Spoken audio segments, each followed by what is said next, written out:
વચનામૃત કાર્યાણી 6. સ્વામિનારાયણ રે સંવંત 1877 આસોવદી અમાસ જે દિવાળી તેને દિવસ ગામ શ્રી કાર્યાણી મધ્યે વસ્તા ખાચરના દરબારમાં ઉત્તરાદે દ્વાર ઓરડાની આગળ દીપમાળા પૂરી હતી અને તે દીપમાળા મધ્યે મંચ બાંધ્યો હતો ને તે મંચ ઉપર છપ્પર પલંગ બિછાવ્યો હતો. તે ઉપર સ્વામી શ્રી સહજાનંદજી મહારાજ વિરાજમાન હતા અને સોનેરી બુટ્ટાદાર રાતા કિનખાપનો સુરવાળ પહેર્યો હતો અને નરનારાયણ સ્વામિનારાયણ નામે અંકિત એવા કાળા કિનખાબની ડગલી પહેરી હતી. માથા ઉપર સોનેરી તારના ફરતા છેડાની કસુંબલ પાગ બાંધી હતી અને અસમાની રંગનો ફેંટો કમરે કસીને બાંધ્યો હતો અને કંઠને વિશે પીળા પુષ્પના હાર ધારણ કર્યા હતા અને પોતાના મુખારવિંદની આગળ મુનિ તથા દેશ દેશના હરિભક્તની સભા ભરાઈને બેઠી હતી. બંદરના હરિભક્ત આવ્યા હતા. તેણે શ્રીજી મહારાજની પૂજા કર્યાને અર્થે પ્રાર્થના કરી. પછી શ્રીજી મહારાજે તે સિંહાસન ઉપરથી ઉતરીને ને તે ભક્તજન સામા જઈને તેની પૂજા અંગીકાર કરી. પછી તેના આપેલા વસ્ત્ર તથા પીળો છત્ર તથા પાદુકા તેનું ગ્રહણ કરીને પાછા તે સિંહાસન ઉપર વિરાજમાન હતા. ગ્રહણ કરીને પાછા તે સિંહાસન ઉપર વિરાજમાન થતા હવા. પછી શ્રીજી મહારાજે બોલ્યા છે, આટલા વર્ષ થયા તેમાં મારે અર્થે કેટલાક હરિભક્ત વસ્ત્ર તથા હજારો રૂપિયાના અલંકાર લાવે છે, પણ અમે આવી રીતે કોઈ સામા જઈને લેતા નથી ને આવી રીતે કોઈના વસ્ત્ર ઘરેણા પહેરીને રાજી થયા નથી. આજ તો અમારે એ હરિભક્ત ઉપર અતિશય રાજીપો થયો. પછી મુનિ બોલ્યા જે એવા જે પ્રેમી હરિભક્ત છે એવા સભામાં દીનાનાથ ભટ્ટ આવીને શ્રીજી મહારાજને પગે લાગીને બેઠા. શ્રીજી મહારાજે ભારે ભારે વસ્ત્ર હતા તે સર્વે દીનાનાથ ભટ્ટને આપ્યા. પછી મુક્તાનંદ સ્વામીએ પૂછ્યું જે હે મહારાજ ભગવાન પોતાના ભક્ત ઉપર કયે ગુણે કરીને રાજી થતા છે. પછી શ્રીજી મહારાજ બોલ્યા જે ભક્તજન કામ, ક્રોધ, લોભ, કપટ, માન, ઈર્ષા અને મત્સર એટલા વાનાએ રહિત થઈને ભગવાનની ભક્તિ કરે તેની ઉપર ભગવાન રાજી થાય છે. તેમાં પણ મત્સર છે તે સર્વ વિકાર માત્રનો આધાર છે. માટે શ્રી વ્યાસજીએ શ્રીમદ ભાગવતને વિશે નિર્મત્સર એવા જે સંત તેને જ ભાગવત ધર્મના અધિકારી કયા છે. માટે મત્સર તે સર્વ વિકારથી ઝીણો છે અને મત્સર ટાળવો તે પણ ઘણો કઠણ છે. પછી બ્રહ્માનંદ સ્વામીએ પૂછ્યું મત્સર ટાળ્યાનો શો ઉપાય છે. પછી શ્રીજી મહારાજ બોલ્યા સંતને માર્ગે ચાલે ને જે સંત હોય તેનો તો મત્સર ટળે અને સંતને માર્ગે ન ચાલવું હોય તેને તો મત્સર ન ટળે. પછી વળી મુક્તાનંદ સ્વામીએ પૂછ્યું મત્સર ઉપજાનો શો હેતુ છે. પછી શ્રીજી મહારાજ બોલ્યા એક સ્ત્રી, ધન અને સારું સારું ભોજન એ ત્રણ મત્સરના હેતુ છે. અને જેને એ ત્રણ વાના ન હોય તેને માન છે તે મત્સરનો હેતુ છે. અને જે મત્સરવાળો હશે તેને તો અમે આ ભટ્ટને વસ્ત્ર દીધા તેમાં પણ મત્સર આવ્યો હશે. પણ મત્સરવાળાને એવો વિચાર ન આવે જે વસ્ત્ર લાવ્યા હતા તેને ધન્ય છે. જે આવા ભારે વસ્ત્ર મહારાજને પહેરાવ્યા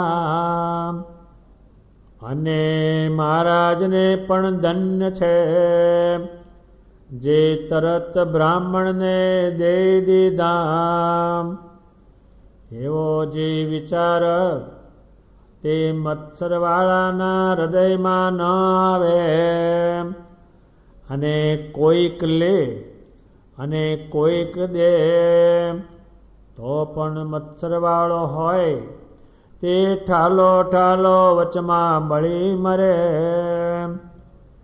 અને અમારે તો કામ, ક્રોધ, લોભ, માન, મત્સર, ઈર્ષા એ સર્વેનું ક્યારે હૃદયમાં લેશ પણ આવતો નથી.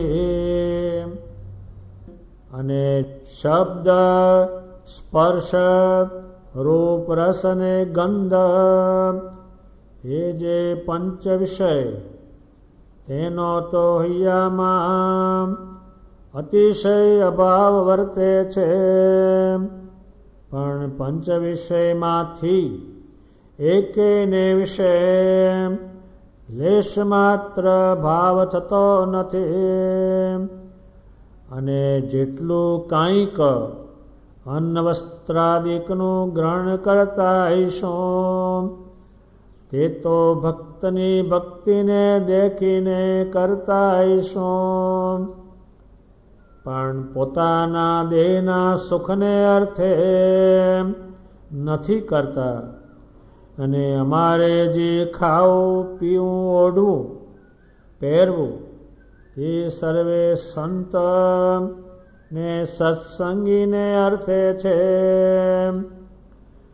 અને જો એમને અર્થે ન જણાય ને પોતાને અર્થે જણાય તો અમે એનો તત્કાળ ત્યાગ કરી દઈએ અને અમે આ દેહ રાખીએ છીએ તે પણ સત્સંગીને અર્થે જ રાખીએ છીએ. પણ બીજો કોઈ દેહ રાખ્યાનો અર્થ નથી. તે અમારા સ્વભાવને તો મૂળજી બ્રહ્મચારી ને સોમલો ખાચર આદિક જે હરિજન છે તે કેટલાક વર્ષથી અમારે પાસે ને પાસે રહે છે તે જાણે છે. જે મહારાજને એક પ્રભુના ભક્ત વિના કોઈ સંગાતે સંબંધ નથી ને મહારાજ તો આકાશ સરખા નિર્લેપ છે એમ નિરંતર મારે પાસેના રહેનારા છે.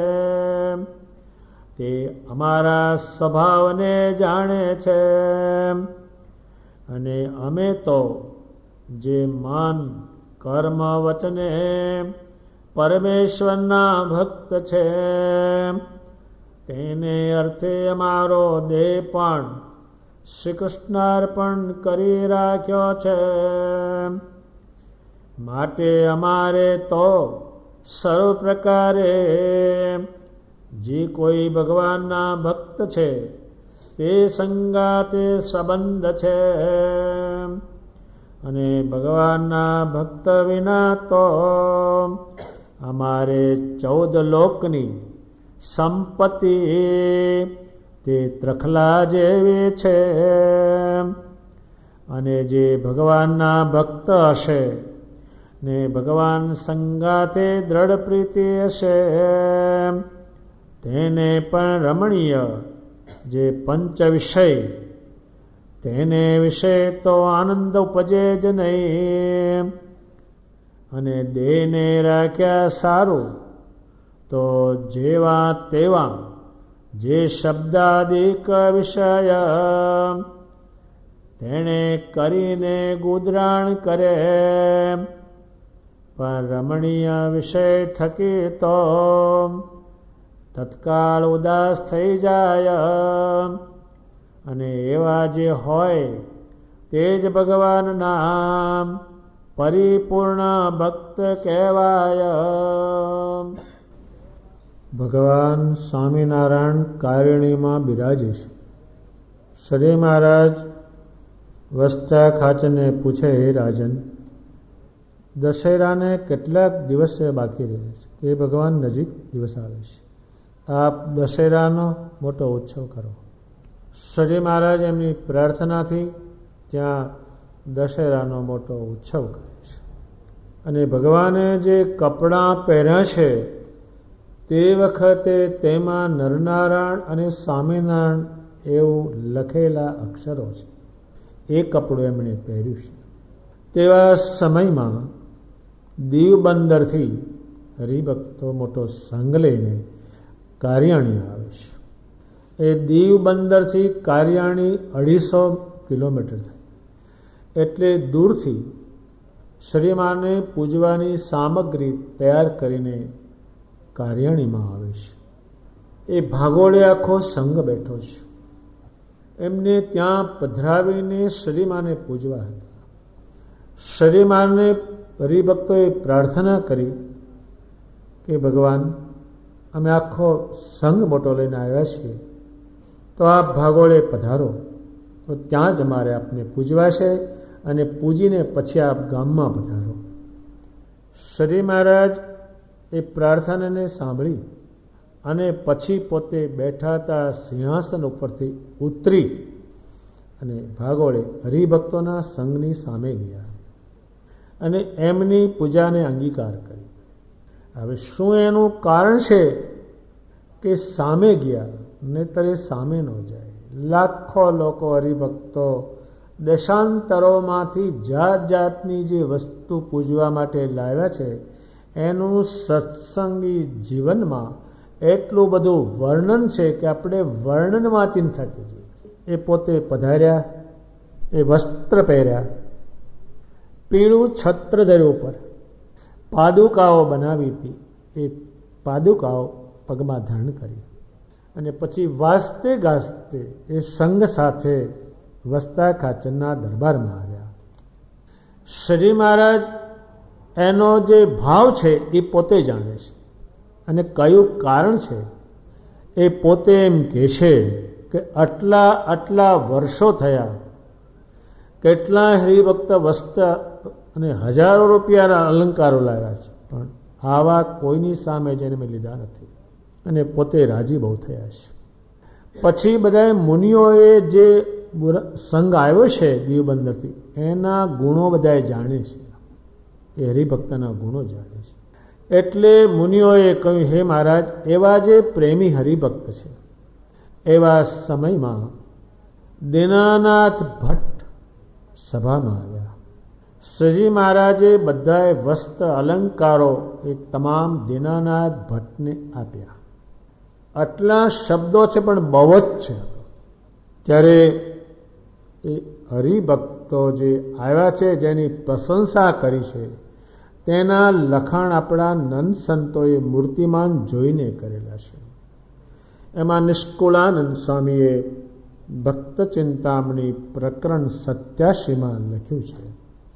એમને મૂર્તિમાન જોયા છે.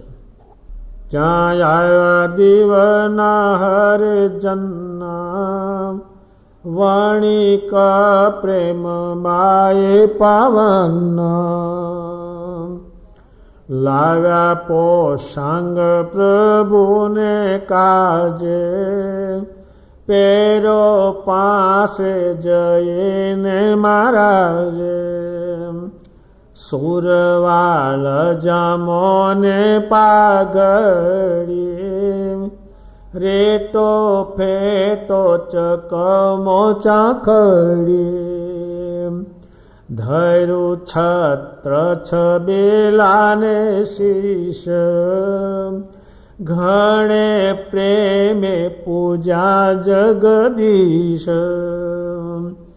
પછી પ્રભુજી થયા પ્રસન્ન, આવી બેઠા પોતાને આસન્ન. ભટ્ટ દીનાનાથ બળ ભાગ્ય, આપ્યો વાલે તેને સુવાગ્ય. ભગવાન સ્વામિનારાયણ જેની પ્રશંસા કરે એ બહુ કિંમતી ગણાતું. તરત જ સંતોએ લખી લીધું.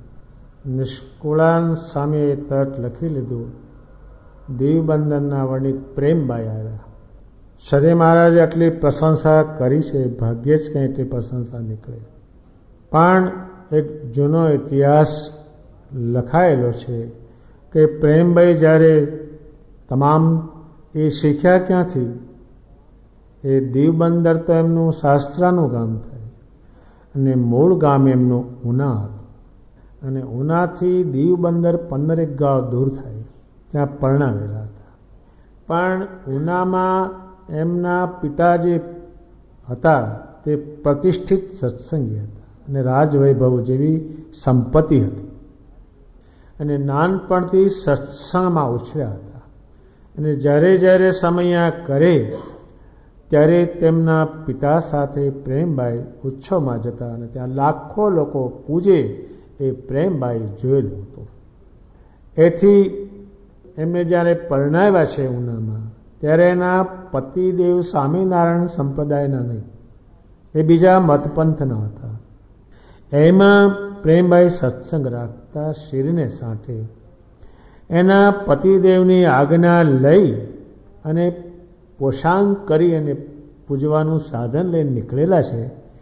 ત્યારે એક ઠગારાએ સ્વામિનારાયણ જેવો વેશ ધરીને વચમાં એની વસ્તુ લીધેલી છે. એવો એક ઇતિહાસ છે.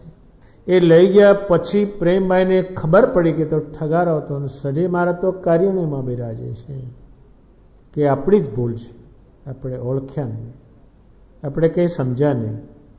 શ્રી મહારાજ હોય તો જોડે સંતો હોય, પાર્ષદો હોય, કેવું હોય, ફેર પોષાણ કરીને એ કાર્યાણી આવે છે. હવે એટલું ચાલીને આવવું, ચાલીને જવું તે જમાનામાં સ્ત્રી જાતિ પાછા એ શ્રી મહારાજને દિવાળીને દિવસે જ પહેરાવેલા વસ્ત્ર અલંકારો છે. એ જ્યારે કાર્યાણીમાં ગયા છે, બધું પૂજેલા છે, પછી ભગવાને કહ્યું, હે પ્રેમભાઈ, તમે થોડો સમય અહીં રોકાવો. એ ત્યાં રોકાઈશ.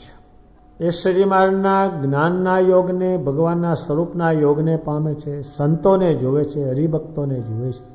પછી ભગવાન આજ્ઞા કરે છે, પ્રેમભાઈ હવે તમે દીવ બંદર જાઓ. એ શ્રી માને પ્રણામ કરી, પ્રાર્થના કરી, અને એ ભગવાન તમે મારી ભેળા જ કાયમ રહેજો. અને શ્રી માના ચરણની રજ માથે ચડાવે છે, સંતોના ચરણની રજ માથે ચડાવે છે, પ્રાર્થના કરે છે કે ભગવાન હું ઘરમાં એકલી જ હરિભક્ત છું, તમારી તમે રક્ષા કરજો. એ પ્રેમભાઈ કાર્યાણીથી નીકળીને પોતે દીવ બંદર ગયા છે. દીવ બંદરમાં એ શ્રી મહારાજની મૂર્તિને પૂજે છે, ભજન કરે છે, પણ એનું એવા ગુણ હોવા જોઈએ કે એના પતિદેવને રોકતા નથી. એની સાસુ પણ બીજા મતપંથ ન હતા, એ આને રોકી શકતા નથી. એ જાણે છે કે આ રોકાયમ જ નથી. એ પ્રમાણે પ્રેમભાઈ શ્રી મહારાજનું ભજન કરતા હતા. અને શ્રી મહારાજ કંઈ સમયો કરતા જાણે તે પોતે જતા. પણ એ સ્ત્રી જાતિને આવું કરવું અને પતિ સત્સંગી ન હોય ત્યાં કરવું એ ઘણો દુર્લભ છે. એ ભાગ્યે જ કોઈ કરી શકે. એટલે પ્રેમભાઈની જે ભગવાને પ્રશંસા કરી છે અને જે એની પૂજા ગ્રહણ કરી છે એનું કારણ આ છે. નહીં તે તો ના જ પાડે છે. એને તો બહુ લોકોએ જાત જાતનું બતાવ્યું છે, ઝવેરાતો બતાવ્યા છે કે મારે કાચના ટુકડાને શું કરવા છે. એને કઈ વસ્તુ આપી દીધેલી છે, જોઈ પણ નથી. પણ આનું તો એ પોતે લેવા ગયા છે. એવા પ્રેમભાઈ છે. પ્રેમભાઈ દીવ બંદરમાં રહે છે. એવા સમયમાં એના પતિ ધામમાં સિધાવે છે.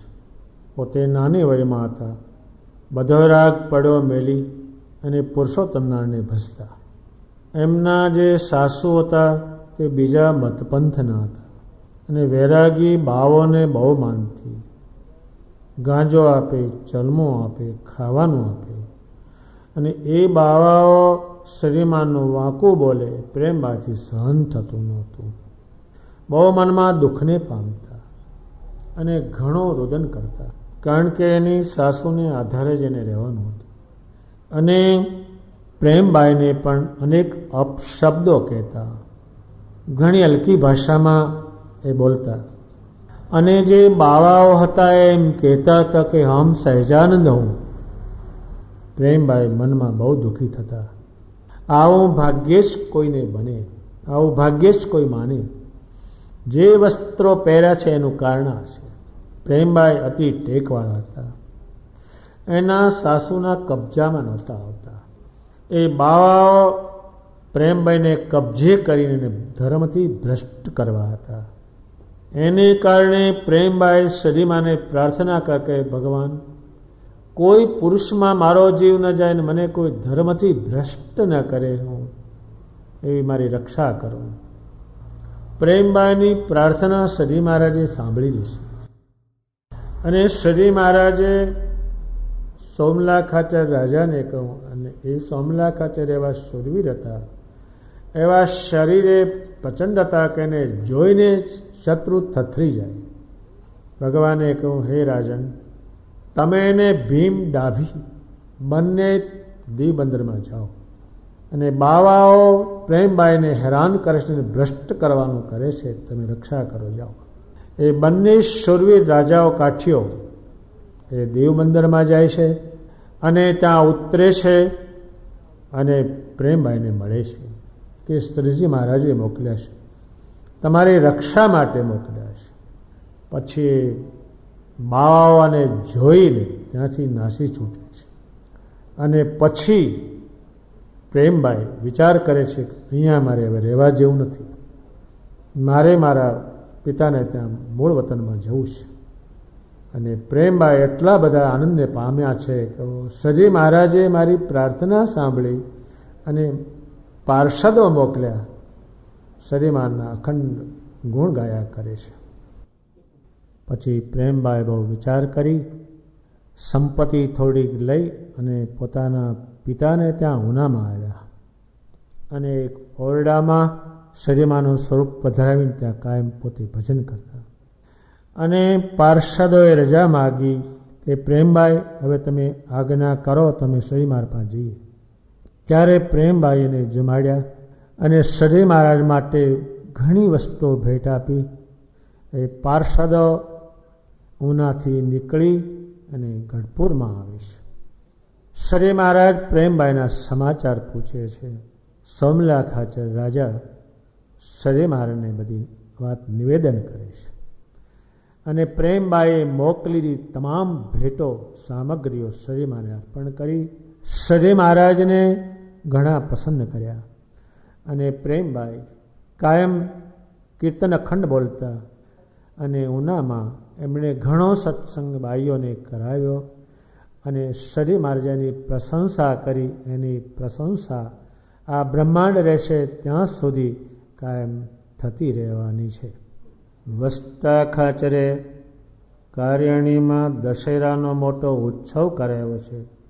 તેને કારણે ઘણા મોટા મોટા પરમહંસો આવેલા છે. મુક્તાનંદ સ્વામી સભામાં જ બિરાજેલા છે. એમણે આ દ્રશ્ય જોયું. કયું દ્રશ્ય જોયું કે સરી મહારાજ પ્રસન્ન થયા. આટલા બધા પ્રસન્ન તો કદી પણ જોયા નથી, એવા પ્રસન્ન થયા. એ કયે કારણે આટલા બધા પ્રસન્ન થયા? તો પ્રસન્ન થવામાં કયા કયા ગુણોની જરૂર પડે છે? ત્યારે મુક્તાનંદ સ્વામીએ સરીમાને એક પ્રશ્ન પૂછ્યો, તમે કયે ગુણે કરીને તમે પ્રસન્ન થાઓ છો? એ ગુણો રાખીએ. ત્યારે સરી મહારાજે એક કામ કર્યું છે. એ જેટલા પ્રમાણમાં ઓછો હોય એના પર સરીમાનને પ્રસન્ન થવું. જ્યારે માણસ જીવ જીવમાં જોડાય છે ત્યારે પ્રસન્ન થવાનું કારણ રહેતું નથી. બીજો છે ક્રોધ. ક્રોધ થાય એટલે સારા ગુણને સળગાવી, એકે ગુણ એમાં રહેતો નથી. ત્રીજો છે લોભ. લવ કરે એ કોઈ દાડો ઘર મૂકી શકે નહીં, પ્રસન્નતાનું કોઈ પણ સાધન કરી શકે નહીં, એ લોભ છે. પછી કપટ છે. માને કંઈ કરે કંઈ ને કે કંઈ. એ ભગવાન તો મૂર્તિમાન જોઈ શકે છે એટલે અહીંયા એ ચાલતું નથી. સીતાજી પાસે કપટ રાવણે કર્યું પણ રામ પાસે ચાલી શકે એમ નહોતું, ત્યાં ન ગયું. એ કપટ છે. બીજું કોઈનું માને નહીં તો એ કોઈ દાડો સારો એના પર કોઈ પસંદ ન થાય. હારી ઈચ્છા જ નહીં, એને ઈર્ષા કહે છે. કોઈ હારી એના મનમાં ઈચ્છા જ નહીં. પછી મસ્તર છે, કોઈનું સારું દેખી શકે. એટલા વાનાએ રહી થઈને મને ભજે તેના ઉપર પસંદ થાવ. મુક્તાનંદ સ્વામીએ જે પ્રશ્ન પૂછ્યો એનો ઉત્તર ભગવાને આપ્યો. ત્યારે જે ભગવાનને રાજી કરવા માટે ગુણની જરૂર પડે, દુનિયામાં રાજી થાય ત્યારે જ બધું નીકળે, રાજી થયા વગર કાંઈ પણ નહીં. ત્યારે સરી મહારાજે ગુણની વાત કરી. જેના જેના ઉપર ભગવાન પસંદ થયેલા છે એમાં આ ગુણો, આ અવળા ગુણો હતા નહીં, સવળા ગુણો હતા, એના પર હારી થયા છે. ત્યાર પછી બ્રહ્માનંદ સ્વામીએ સરી મહારાજને પાછો પ્રશ્ન પૂછ્યો, આ મસ્તર ટાળાનો ઉપાય શું છે? ત્યારે ભગવાન સ્વામિનારાયણ કહે છે, સંતને માર્ગે ચાલવું હોય. સંતનો માર્ગ શું? ભગવાનને પસંદ કરવા એ સંતનો માર્ગ છે, એ મોટામાં મોટો માર્ગ છે. ત્યારે ભગવાન સ્વામિનારાયણને હજારો પરમહંસોએ પસંદ કરેલા છે, પણ એમાં જે વસ્તુ આગળ બતાવી એ એમાં નહીં, બધાએ મૂકીને બધું આવેલા છે. અને જેને સંતને માર્ગે જ ન ચાલુ હોય એને મસ્તર કોઈ દાડો ટળે નહીં. હજારો સ્ત્રી પુરુષોએ સરી મહારાજના સત્સંગને માર્ગે ચાલ્યા, એ દેવ સમાન બન્યા. વળી પાછો મુક્તાનંદ સ્વામીએ પૂછ્યો કે આ તો ગુણની જરૂર પડી. ગુણનો અર્થ ગુણ એટલે આ શરીર ભગવાન કે એમ ચલાવે એમાં એ ગુણ આવે છે, બીજામાં એ ગુણ આવતા નથી. અને ગુણ વગરનો માણસ છે એ નગુણો દુઃખી બહુ છે. ત્યારે મુક્તાનંદ સ્વામી શ્રીમાનને એક પ્રશ્ન પૂછ્યો, આને ઉપજાનો હેતુ શું છે? એ મત્સર કઈ વસ્તુ હોય તો ઉપજે એવું સ્વામિનારાયણ ભગવાનને પૂછો. ત્યારે એ ભગવાન જાણે છે એવું કોઈ જાણતું નથી. એ પોતે કહે છે કે એક સ્ત્રી માટે ઊભો થાય. બીજું ધન કહે છે. જેની પાસે ધન હોય અને જેની પાસે ન હોય એ એના મનમાં કોઈ એને હામાને માટે સારો વિચાર જ નહીં, કોઈને નહીં. અને સારું સારું ભોજન જે છે, એકને તમે સારું ભોજન આપો ને એકને હલકું આપો તો એને ઈર્ષા થયા વગરની રહે જ નહીં. એક ગામમાં જાન જમવા બેઠી તો એક બાજુ મઠિયા ને પાપડ ને અથાણું એવું મુકાણું, એક બાજુ રહી ગયું, બીજું બધું મુકાણું. એકને ખબર પડી કે આમાં મુકાણા, અડધા જાનમાં ઊભા થઈ ગયા, આપણે ખાવું નથી, શું આપણે ભિખારા છીએ? જો ઈચ્છા. હવે આટલું બધું મોહનથાળ જલેબી ગુંદર પાક મૂક્યો તો પણ પેલું ઓછું પડ્યું એટલે ઊભા થઈ ગયા.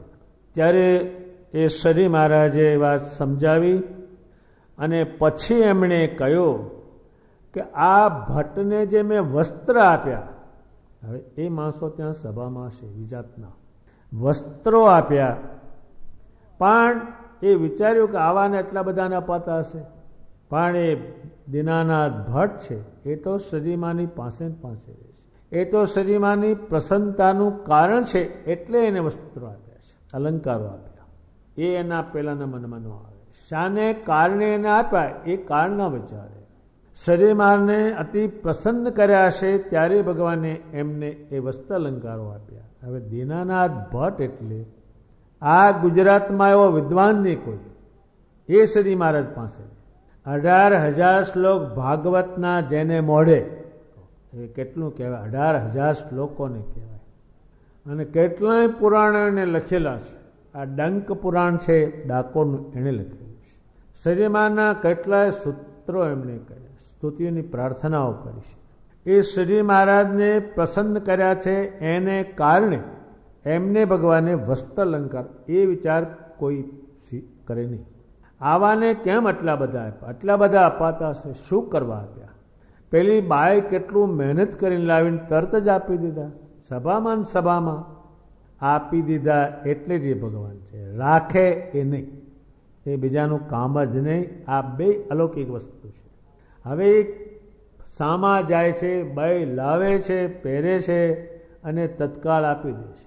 આપ્યા છે એનું કારણ બીજું છે, પણ એ ન જોવે. અત્યારે કોઈ ધન પેદા કર્યું હોય, કેટલી મહેનત કરીને કરેલું હોય, પણ બેઠા કામને સારું નહીં. કોઈને ગુણિયલ સ્ત્રી મળે એ પણ હામાને હારી ઈચ્છા નહીં. એ ત્રણ છે એને માટે કોઈને હારી ઈચ્છા જ નહીં.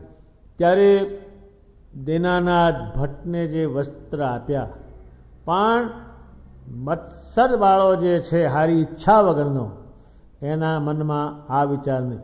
અને એમ વિચાર એને ન કર્યો કે આ ભગવાનને ધન્ય છે કે આવા કિંમતી વસ્ત્ર અલંકારો આપી દીધા.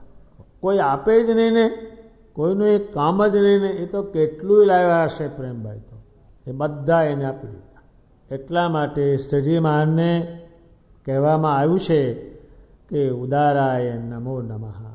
ઉદરમાં થઈ ગયું કે આપી દેવું છે, પછી વિચાર જ નહીં. અને મનુષ્યને કોઈ દાડો વિચાર આવી શકે જ નહીં.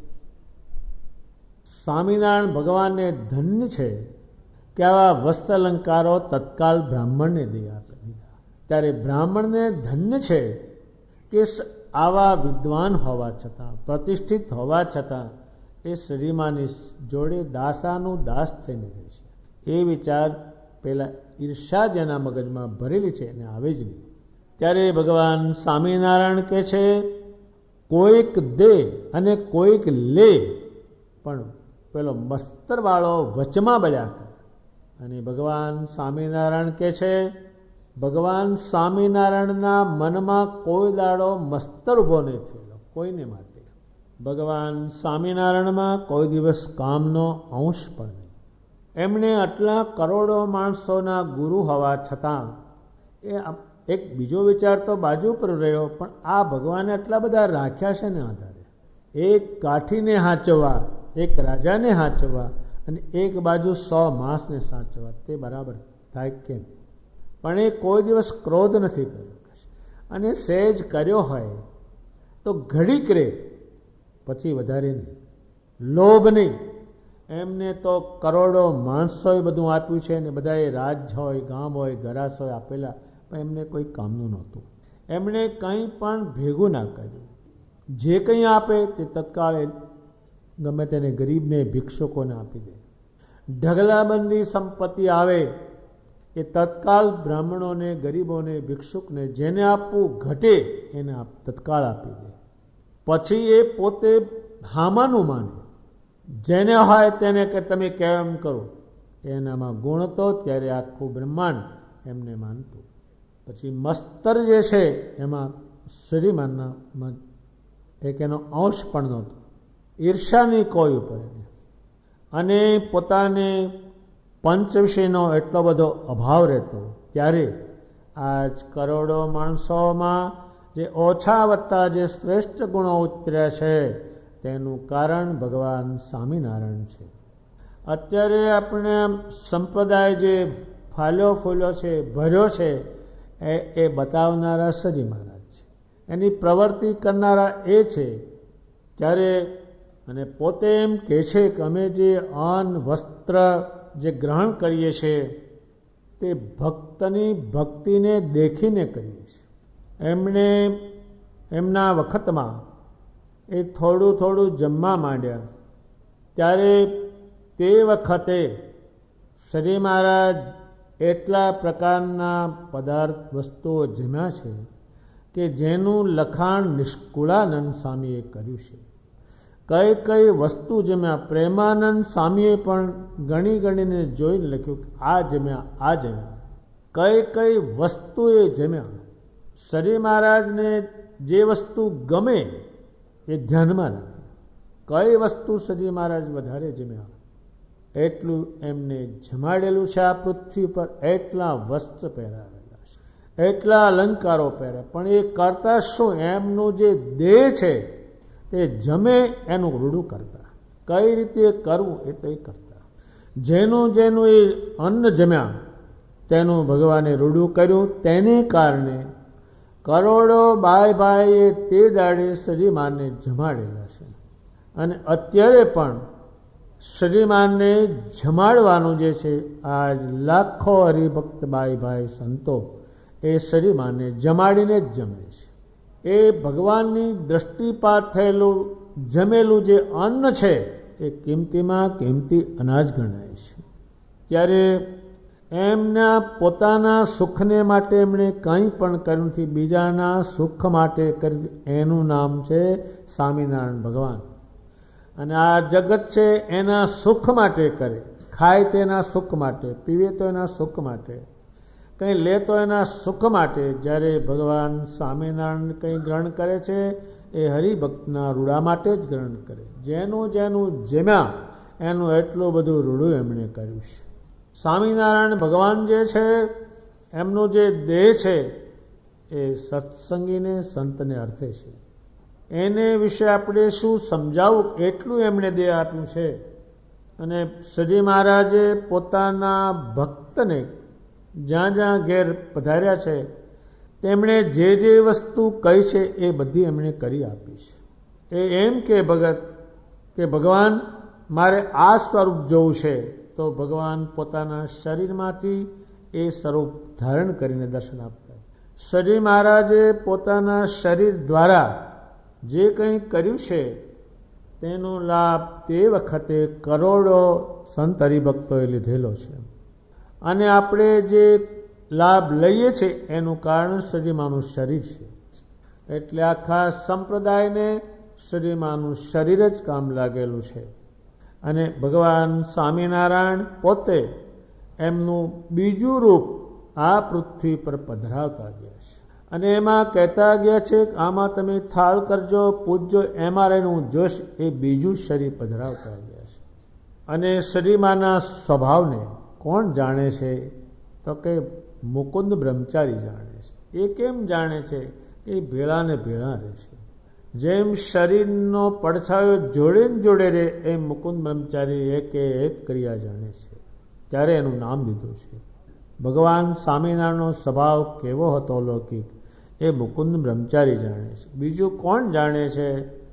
કે સોમલા ખાચર બોટાદના રાજા જાણે છે. એ શ્રીમાની પાસે રહેતા, અને બીજા જે પાસે રહે બધાએ શ્રીમાના સ્વભાવને જાણતા, અને એમને વધારેમાં વધારે હેત પોતાના ભક્ત ઉપર કરેલું છે, અને એમનો દેહ જે છે એ ભક્તને એમણે આપેલો છે.